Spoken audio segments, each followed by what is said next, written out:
May tinatato ang Rusya na isang malaking bagay sa Donetsk. Nakatago sa isang gusali na sadyang pinili para manatiling lihim. Mahalaga sa pagsisikap ng Rusya sa digmaan ang kanilang tinatago sa pinakaimportanteng rehiyon ng digmaan sa Ukraine. Mahalaga, hindi mapapalitan, at puno ng kinakailangang bagay ng mga sundalong Ruso sa kanilang pag-atake. Pero natagpuan ito ng Ukraine at pinalitan ito ng isang bulang apoy. Isang napakainit na apoy na tila mula sa kailaliman ng impyerno. At syempre, yun mismo ang gustong ipaniwala ng Ukraine sa Russia.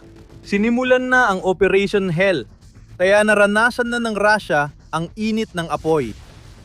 Akala ng Russia ay matalino sila. Sa pinakaloob ng sinakop na Donetsk, naroon ang pamayanang Novoambrosivka. Ang pamayanang yon at iba pa ay naging bahagi ng malaking network ng mga imbakan ng gasolina at mga sentrong lohistikal na binuo ng Russia sa Donetsk Oblast. Dati, akala ng lahat na hindi kayang abutin ng Ukraine ang mga target na yon. Gayunpaman, naghanda na ang Russia para sa ganitong sitwasyon. Sa Novoambrosivka, may nakatagong mahalagang imbakan ng gasolina. Imbes na ilantad, itinago ito sa loob ng bakuran ng malaking planta ng simento. Dinadala ang gasolina sa planta, gamit ang tren at iniimbak sa mga imbakan sa ilalim ng lupa at mga tangkeng nasa ibabaw ng lupa na nakatago sa paningin. Patuloy ang panlilinlang ng Rusya sa paglabas ng gasolina mula sa pasilidad gamit ang mga truck na mukhang sibilyang sasakyan. Ang mga truck ay magdadala ng gasolina sa mga pangunahing dipo ng supply para masigurong may sapat na supply ang grupong pandigma ng Rusya sa Donetsk sa kanilang mekanisadong pag-atake at operasyon gamit ang sasakyan. Nagtagumpay ang pagtatago ng operasyon sa loob ng ilang buwan, pero kalaunan nabigo rin. Noong Hulyo, 12 ibinunyag ng unang Azov Corps ng Ukraine na natuklasan at tinarget nila sa drone strike ang lihim na imbakan ng gasolina ng Rusya na nagdulot ng malaking sunog sa napakaraming gasolina.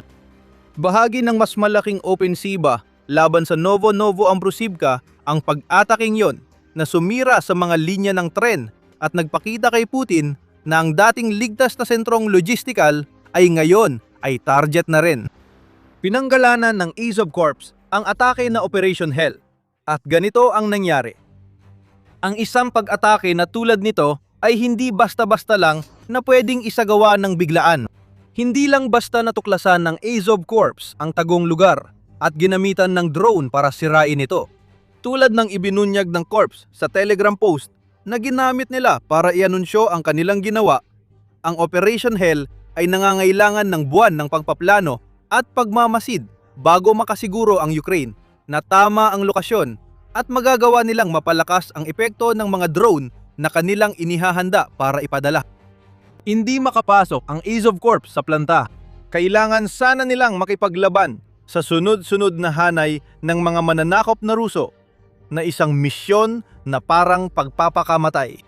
Sa halip, pinalipad ng mga drone operator ng Corps ang kanilang mga drone para sa mga misyon ng pagmamanman sa nakatagong pasilidad ng gasolina ng mga Ruso. Bawat lipad ay nagbigay ng kaunting dagdag na impormasyon kaysa sa nauna. Namapa ang ayos ng planta ng konkreto para masiguro na mabilis na matutukoy ng mga operator ng strike drone ang mga target na kailangan nilang tamaan kapag sila ay tinawag. Ang network ng lohistika na nagdadala ng mga supply papasok at palabas ng planta, kabilang na ang mga linya ng tren na nabanggit natin kanina, ay inobserbahan at namapa rin. Pati na rin ang karamihan sa mga sumusuportang infrastruktura na nagpapatakbo sa planta ng gasolina ng Rusya. Ilang buwan ding binalangkas ang plano. Pinili pa ng Ukraine ang perpektong drone para sa misyon, ang AI-powered na Hornet na naghahasik ng pinsala sa katamtamang saklaw ng pag-atake sa pagtira sa mga truck ng gasolina at supply ng Rusya sa lahat ng sinakop na teritoryo nitong mga nakaraang buwan. Mas mahirap na hamon ang haharapin ng mga drone ngayon. Sila ang perpektong pagpipilian at ipapaliwanag namin kung bakit sa ilang sandali. Pero sa ngayon, manatili muna tayo sa Operation Hell. Matapos ang pagpaplano at pagpili ng sandata, handa na ang Azov Corps umatake. Pero tulad ng nabanggit namin, Hindi lang ito simpleng pagpapadala ng drone para atakihin ang fuel tanker. Nagsimula lahat sa railway crane. Hindi basta-bastang lumang crane ang unang target ng layered strike operation. Ito ang crane na tinukoy ng Azov Corps na gagamitin ng Russia para linisin ang sirang riles papunta sa tagong imbakan ng gasolina na pangunahing target. Ang pagpapatumba sa crane ay nangangahulugang pangpapabagal sa Russia at nagpatuloy ang ganitong pag-iisip sa pangalawang target dahil sinundan ito ng Azov Corps sa pamamagitan ng pagtama sa isang lokomotiba na nasa riles na. Naipaputupad ang dalawang magkasunod na dagok sa pagharang sa daanan ng tren. Hindi na magagalaw ang nasirang lokomotiba para bigyang daan ang ibang tren. At dahil hindi gumagana ang crane, hindi rin ito mahihila sa riles. Maaring isipin mong ang pasilidad ng imbakan ng gasolina ang susunod, pero nagkakamali ka. May isa pang hakbang ang Azov Corps sa kanilang plano. Susunod nilang target ang electrical substation na nagsusupply ng kuryente sa planta ng semento na tinatago ang gasolina ng Russia. Napakatalinong hakbang ito. Maiisip ang pagkataranta sa planta nang biglang mawalan ng ilaw. Ang mga sundalong Ruso na ilang sandali lang ang nakalipas ay tiyak na kampante na hindi alam ng Ukraine kung ano ang nakatago sa planta ng semento ay biglang napagtanto na may mali, na may nangyayaring hindi tama. Habang sila'y natataranta at di alam ang gagawin, gumawa ng ingay ang Azov Corps. Ang sumunod na bugso ng drone ay tinarget ang mga tangke ng gasolina at linya ng tren na minapa ilang buwan na ang nakalipas. Walang nagawa ang Russia tungkol dito. Isang pag-atake na kasing hindi inaasahan ng mga naunang inilunsad ng Ukraine sa mga sinakop na teritoryo ang naisagawa ng napakagaling at eksakto. Kaya't walang laban ang isang mahalagang imbakan ng gasolina sa Donetsk. Ang mga produktong panggatong ang nagpapagana sa digmaan. Gumugol ng mahabang panahon ang mga Ruso sa pagbuo ng network ng mga sentrong lohistikal para masuplayan ang puwersa ng okupasyon na inisip nilang ligtas mula sa mga atake ng Ukraine. Binago ng mga UAV operator ng unang Azov Corps ang mga plano ng kalaban. Ayon sa Corps sa Telegram, tinukoy rin itong ang pag-atake ay may malaking epekto sa mga plano ni Putin sa Donetsk. Kailangang ilipat ng Russia ang bahagi ng network ng supply ng gasolina mula sa mga sinakop na teritoryo papunta sa mainland Russia. Para sa mga sundalong nasa unahang linya sa Donetsk, magkakaroon ng matinding pagkaantala sa pagdadala ng gasolina para sa operasyon nila. Mapapapabal ba nito ang bilis ng pag-atake ng Russia? Malabo, pero sapat ang pagiging manhid ni Putin para utusan ng mga sundalong umatake o magdala ng supply. Kailangan lang nilang gawin yon nang walang sasakyan at nang hindi nila maprotektahan ang sarili nila sa mga kill zone ng Ukraine. Sa amin, hindi maganda ang kalalabasan niyan. Sa pagtumba ng Ukraine sa tagong imbakan ng gasolina ng Russia, mas marami pang tauhan ni Putin ang napahamak gaya ng plano ng Ukraine. Ramdam pa rin nila ang hirap dahil sa kakulangan ng gasolina na matagal ng problema ng hukbong Ruso. Noong unang bahagi ng Hulyo, sinabi ni Mikhailo Fedorov, ministro ng depensa ng Ukraine, na dahil sa kampanya ng Ukraine sa pagsira ng supply, napilitang maglakad ng hanggang 30 kilometro ang ilang sundalong Ruso papunta sa kanilang posisyon sa unahan. 30 kilometro ito na laging binabantayan ng mga reconnaissance drone ng Ukraine at nakaabang ang drone strike operator sa utos para umatake sa anumang gumagalaw. Dahil dito, nakikita natin ang mga problema sa lohistika ng mga Ruso. Nakikita rin natin ang mga problema sa mahahalagang infrastruktura na sa prinsipyo ay nakakaapekto rin sa kakayahan ng mga tropa na lumaban. Nakikita natin na naapektuhan ang kakayahan sa paggalaw ng mga puwersang Ruso. Nakikita rin natin na araw-araw ay patuloy na nahihirapan ang kanilang lohistika ayon kay Fedorov. Tiyak na nakikita natin ang paghihirap. Ngayon, hindi lang mga sundalong Ruso sa timog ang maglalakad ng 12-12 ng kilometro. Sa Donetsk, ang mga tropang kailangan ni Putin para makuha ang iisang peraso ng teritoryong kailangan niya para makapag-angkin ng anumang maaaring magmukhang tagumpay laban sa Ukraine ay nawalan na ng kanilang supply ng gasolina. Magmamartsa sila ng magmamartsa, marami patungo sa tiyak nilang kamatayan. Bukod sa planong nagbigay daan, Ginamit ng Ukraine ang drone sa sunod-sunod na pag-atake sa Novoambrosivka. Sinabi namin sa inyo kanino na ang Hornet ang perpektong pagpipilian para sa trabahong ito. Ito ang dahilan kung bakit. Kayang tamaan ng Hornet ang mga target hanggang 150 kilometro. Kaya naging epektibo ito sa kampanya ng Ukraine sa pagharang ng supply. Kaya nitong tamaan ng gumagalaw na target tulad ng mga truck ng gasolina kahit lampas sa harapan. Hindi pa nga nasagad ang mga kakayahang iyon sa Novoambrosivka. Ang depo ng gasolina na tinamaan ng Ukraine ay hindi gumagalaw na target. Nasa loob din ito ng abot ng Hornet. Ayon sa Pravda, ang lihim na pasilidad na tinamaan ng Azov Corps ay 16 na kilometer lang mula sa hangganan ng Russia. Ang mga Hornet ng Ukraine ay maaaring nakailang ikot pa at may sapat pa ring lakas para isagawa ang kanilang mga pag-atake. Oo, hindi naman pinakamalakas ang Hornet na drone. May 4.5 kilong warhead ito. Sapat na para sa mga fuel tanker ng Russia. Madali silang tamaan at 1 o 2 pagsabog ay sapat para magliyab ang maraming gasolina.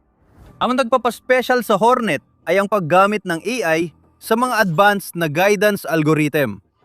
Kaya kayang maglakbay ng drone kahit malayo at hindi alintana ang mga jammer. Dahil sa algorithm na yon, kayang otomatikong tukuyin at subaybayan ng Hornet ang mga target.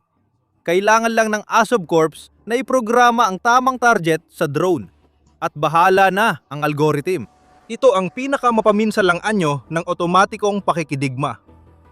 Ramdam na ng bawat sundalong Ruso sa Donetsk na umaasa sa lihim na pasilidad ng gasolina ang tusok ng Hornet.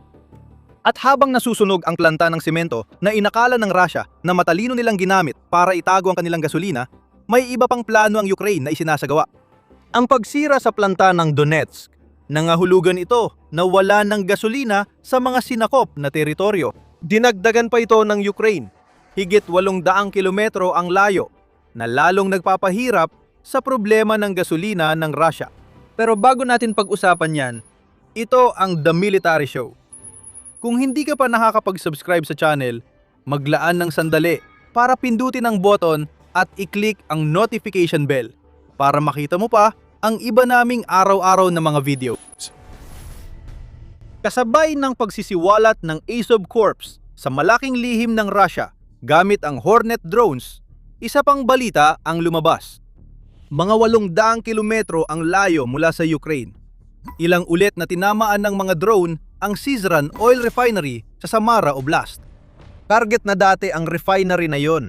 Tama lang, dahil kaya nitong mag-refine ng 8.7 milyong toneladang krudong langis para gawing fuel at iba pang produktong langis taon-taon. Ngayon, higit pa sa pansamantalang pagpapatigil ng operasyon ng refinery ang nagawa ng Ukraine.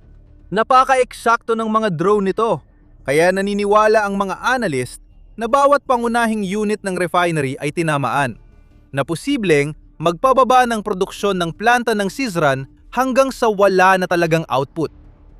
Iniulat ng Euromaidan Press na nagsimula ang pag-atake ng Ukraine gabi ng Hulyo 11 at tumagal hanggang madaling araw ng Hulyo 12. Pagsapapit ng 4:30, nag-ulat na ang Supernova Plus at Selenova Plus tungkol sa pag-atake. Ipinakita ang mga video ng apoy at makapal na usok mula sa pinakamalaking refinery ng Russia. Makalipas ng kaunti, namapa na ang pag-atake. Ayon sa open source intelligence channel na Cyber Barashno, posibleng ginamit ng Ukraine ang long-range FP-1 drones sa pag-atake sa Syzran na tumama sa 3 processing units na kailangan ng planta para mag-operate. Tinamaan ang AVT-5 Primary Processing Unit ayon sa channel. Ang unit na yon ay kumakatawan sa 2.6 milyon ng 8 tuldok. 9 milyong tonelada ng langis na pinoproseso ng Syzran bawat taon o 30% ng kapasidad. Ang AVT, 6 unit na siyang humahawak sa natitirang 6 tuldok, 3 milyong tonelada ay tinamaan din. At mukhang tinamaan din ng mga drone ng Ukraine ang LCH-35, 11-600 catalytic reformer sa planta. na ginagamit para gumawa ng mga sangkap na kailangan sa gasolina. Kung tama ang ulat, makikita natin ang dalawang bagay. Lalo pang nagiging eksakto kada linggo ang mga drone ng Ukraine, kaya hindi na makakapalusot ang Russia tungkol sa drone debris. Dahil malinaw na direktang tinatamaan ng Ukraine ang mismong target na nais nitong tamaan. Pangalawa, tumigil na ang operasyon ng buong Syzran refinery. Wasak ang 100% ng kapasidad nito sa pagproseso ng langis at maaaring ilang linggo o buwan bago muling mapagana kahit bahagya ng Russia ang planta. Siyempre, hindi madali para sa Russia na makakuha ng mga bahagi na kailangan para ayusin o muling buuin ang mga nasirang processing units na ito. Lalo na't pinapatawan sila ng mga Western sanctions na layuning pigilan ng Russia na makabili ng mga bahaging ito. Tinawag nating 1-2 punch ang pagtira ng Azov Corps sa Riles at kasunod na pagsira sa supply ng gasolina sa tagong pasilidad sa Donetsk. Pwede natin ulit gamitin dito. Malakas na suntok ang ginawa ng Ukraine sa Donetsk at sinundan yon ng matinding suntok sa isa sa mga pinagmumulan ng gasolina ng Russia.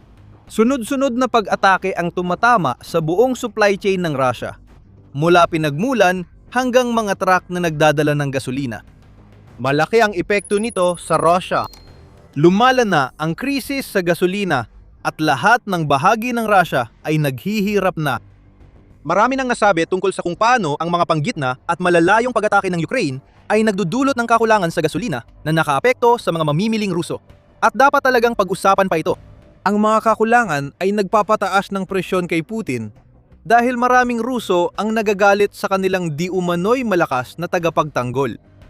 Ang mga pila sa mga gasolinahan sa buong Rusya ay umaabot na ngayon ng milya-milya at maraming tao na naghintay ng ilang oras sa mga pilang ito ay nauuwi sa pagkakadiskubre na ubos na ang gasolina sa mga pump at kailangan nilang pumunta sa ibang lugar para pumila ulit. May ilang mapagsamantalang Ruso na nagrereserba ng pwesto sa pila at ibinibenta ito ng hanggang $400 at $60 sa mga desperadong nangangailangan ng gasolina. Lalong sumasama ang damdamin sa Rusya dahil sa mga kakulangan.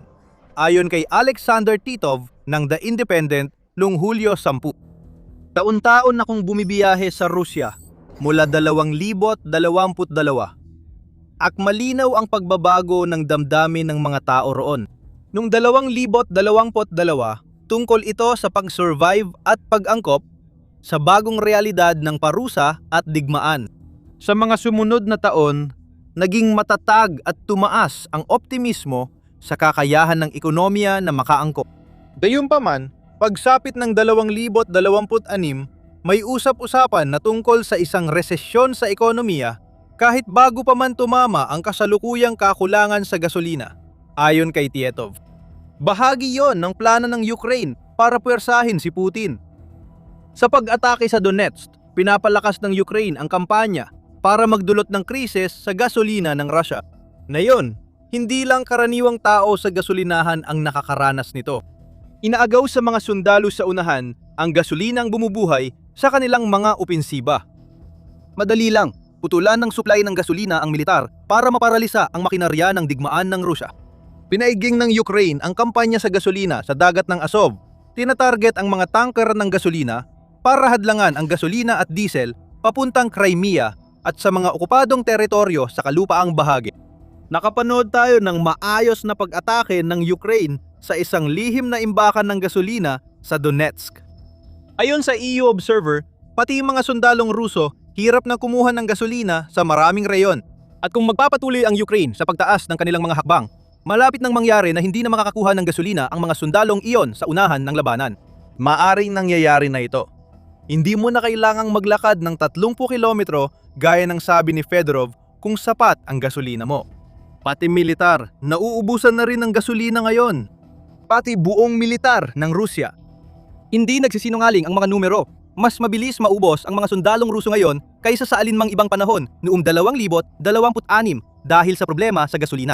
Sa loob ng 24 na oras hanggang Hulyo 13, tinatayang 1,600 sundalong Ruso ang nawala ayon sa ulat ng Pravda. Nagtataka kami kung ilang sundalo ang napilitang maglakad papunta sa unahan imbes na magmaneho at nasalubong ng Ukrainian drone.